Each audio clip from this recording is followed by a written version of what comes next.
Tatlong bagay na hindi ko tinitipid, unang-una pagkain. Hindi talaga ako pwedeng kausapin pag gutom ako.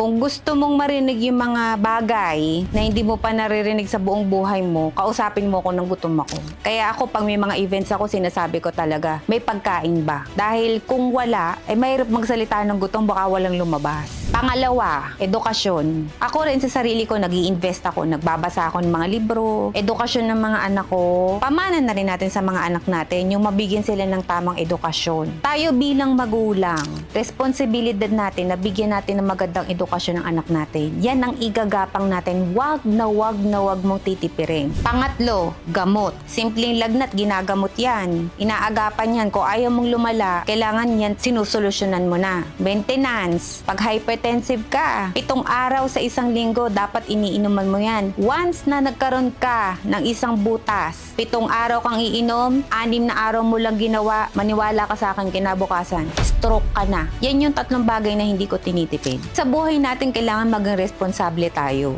Maging matipid tayo. Kung hindi naman kailangan pagkagastosan, wag mo nang gastosan. Para may budget ka pa rin sa mga bagay na pinakamahalaga sa buhay natin.